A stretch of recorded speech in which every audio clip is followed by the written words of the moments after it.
pembinaan di seluruh lembaga permasyarakatan di Indonesia dan keluarganya, atau lebih bahasanya, bahasa rakyat, halo para orang yang sedang dipenjara. Sekarang ini ada modus di mana kalau Anda ingin dapat kasur yang lebih empuk, pindah dari kamar di rutan, pindah ke kasur rumah sakit di rutan juga yang kamarnya lebih empuk, lebih tenang. Anda bisa mengatakan Anda sakit cuci darah, atau memang mungkin benaran Anda cuci darah, ya. Dan sudah ada contoh kejadian di mana orang yang cuci darah sudah berbulan-bulan dia ngaku cuci darah, dan memang mungkin dilakukan cuci darah, dipindahkan dan diinapkan di rumah sakit penjara yang jauh lebih empuk dari kasur atau dari kamar di penjaranya sendiri, ya. Jadi dia dipindahkan dari kamar penjaranya, di lapas, dipindahkan ke kamar rumah sakit juga di penjara yang jauh lebih empuk. Itulah salah satu cara untuk mendapatkan kamar yang lebih empuk. Ada full AC dan sebagainya. Sudah tentu Anda harus dekat atau baikin kepala rutan lapasnya maupun dokter-dokternya, ya. Padahal dalam kenyataan kita banyak saudara, orang yang cuci darah itu tidak harus seolah-olah opname, tidak harus diinapkan di rumah sakit.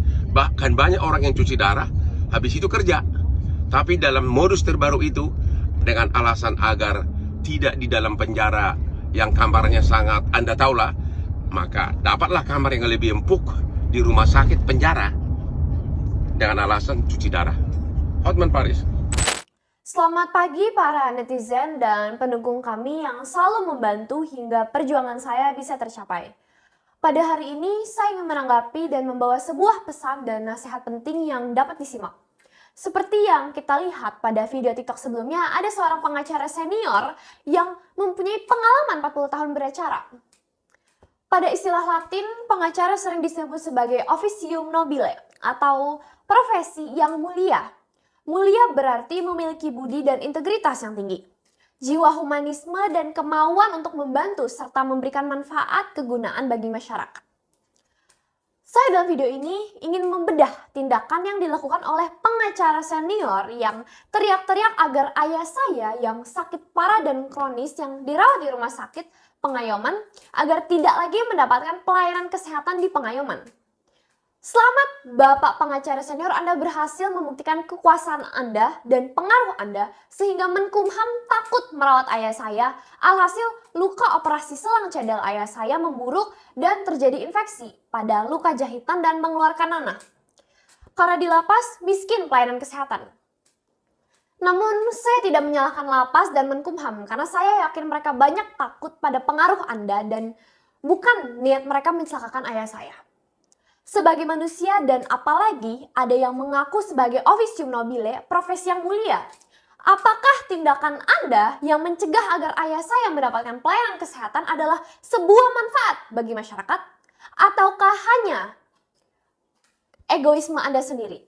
Bukankah sebagai perintah hukum harusnya Anda membuat yang menguntungkan masyarakat dan menjunjung tinggi nilai keadilan dan kemanusiaan? Anda bilang banyak orang cuci darah masih bisa kerja dan nggak harus dirawat di rumah sakit. Apakah Anda seorang dokter? Ataukah Anda pernah memeriksa kondisi kesehatan ayah saya? Sebelum Anda melakukan kesalahan yang membahayakan nyawa ayah saya ini. Ini ada bukti luka selang cadel infeksi yang terus-menerus mengeluarkan nanah. Ini gambarnya. Bisa dilihat di sini. Dokter sudah mengeluarkan surat agar ayah saya tidak boleh berkeringat, tidak boleh mandi, dan tidak boleh kena air karena luka CDL. Karena jika ada kotoran yang masuk melalui selang bisa langsung tembus ke pembuluh darah jantung. Sehingga ayah saya lama dirawat karena sudah 3 kali operasi. Dan beberapa kali infeksi. Juga ayah saya harus operasi jantung kembali. Karena tiap cuci darah tensi bisa drop. Dari 210 per 115 sampai 80 per 40. Sehingga ayah saya sering kehilangan kesadaran. Cara Anda berbicara dan bertindak tanpa menganalisis dan mencari fakta terlebih dahulu menunjukkan kepada saya Anda sangat tidak layak untuk menerima jabatan officium nobile karena sudah menunjukkan Anda tidak bermanfaat bagi masyarakat. Juga menunjukkan Anda tidak memiliki nilai kemanusiaan yang beradab. Apa kegunaan Anda yang menyerang ayah saya? Apakah untuk menunjukkan bahwa Anda pengacara paling top di Indonesia? Ataukah untuk menentukan bahwa Anda mampu menghambat pemerintahan? Saya membuat video ini agar masyarakat tahu susahnya mencari keadilan di negeri ini selain melawan penjahat. Kami diserang oknum yang mengaku dirinya sebagai orang yang seolah-olah membela masyarakat, hanya saja orang tersebut lupa jati dirinya sebagai manusia yang membedakannya dari binatang, yaitu nilai kemanusiaan. Ayah saya memiliki hak untuk hidup, terdapat di Undang-Undang 1945 pasal 28A. Dia sedang sakit kronis dan nyawanya tergantung dari mesin cuci darah. Orang sakit bukan di lapas tempatnya tapi di rumah sakit. Semua dokter, mau dokter jantung, dokter ginjal, dokter lapas, semua dokter berkata dan yakin ayah saya sakit parah. Makanya ayah saya wajib dan berhak mendapatkan pelayanan kesehatan. Fakta bahwa 6 bulan terakhir ayah saya dirawat di RSU Pengayoman membuktikan secara medis kesehatan ayah saya tidak layak ditahan dan harus dirawat di rumah sakit. Di mana jiwa dan nilai kemanusiaan yang mengaku pengacara? Berlian Anda sudah segudang, tapi Anda tidak punya hati mengasihi. Arogansi dan kesombongan Anda membuat Anda melupakan cinta kasih. Nanti di alam baka, Lambo, Lubutin, 219 Asmri tidak akan membuat Anda masuk surga, tapi kebaikanlah dan apa yang Anda perbuat kepada masyarakat yang akan dilihat. Saya mempolisikan Anda bukan untuk memenjarakan, namun agar Anda minta maaf dan sadar atas kelakuan Anda yang tidak pantas. Anda meminta maaf, saya akan cabut laporan polisi tersebut. Saya tidak akan membalas rentetan kejahatan yang Anda lakukan dengan kejahatan juga, karena saya bukanlah penjahat dan kelas kita berbeda. Seperti yang saya katakan sebelumnya, saya tidak tertarik menjadi seperti Anda yang mengajari saya menjadi pengacara hebat menurut kacamata Anda. Saya tegaskan bahwa saya lebih baik dalam menjadi pengacara jika harus kehilangan rasa kemanusiaan saya seperti Anda. Ketika Anda menyerang dan mengambil hak asasi orang lain, Anda bukanlah officium nobile, tapi adalah penjahat. Saya harap Anda sadar sebelum ajal menjemput. Dan pembalasan Tuhan bisa datang. Saya hanya bisa berdoa, Tuhan menjadi hukum yang adil untuk kita dan biar Tuhan yang membalas semua rancangan kejahatan Anda.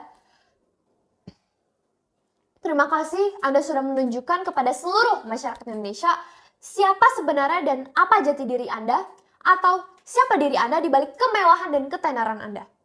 Terima kasih. Saya menantang pengacara yang bilang ayah saya modus gagal ginjal untuk membuktikan perkataannya supaya jangan menjadi fitnah. Silahkan pengacara tersebut pilih 2 atau 3 dokter spesialis dari Ikatan Dokter Indonesia untuk memeriksa ayah saya secara intensif. Dan buktikan bahwa ayah saya tidak sakit dan cuma pura-pura sakit. Jika pengacara tersebut bisa membuktikan bahwa gagal ginjalnya itu hanyalah modus dan bukan benar-benar sakit, saya akan berikan 1 miliar. Tapi jika hal tersebut tidak terbukti, saya minta bapak pengacara tersebut untuk membayar 1 miliar dan meminta maaf di depan umum karena sudah memfitnah ayah saya. Jika pengacara tersebut bisa membuktikan bahwa sebenarnya ayah saya tidak perlu cuci darah secara medis, maka keluarga saya telah menjadi korban malpraktek dan saya berjanji akan mempidanakan dokter-dokter tersebut untuk membuktikan bahwa kami tidak ada niat modus-modusan. Beranikah Anda menerima tantangan saya, pengacara top? Sekali-sekali ayo buktikan omongan Anda. Jangan hanya omong besar dan menyebarkan fitnah kemana-mana yang menyerang keluarga saya. Saya tunggu jawaban Anda dalam 1 minggu. Jika Anda tidak berani menerima tantangan saya, maka saya akan kirimkan rok perempuan untuk Anda pakai. Karena Anda tidak lebih berani daripada seorang anak perempuan. Terima kasih.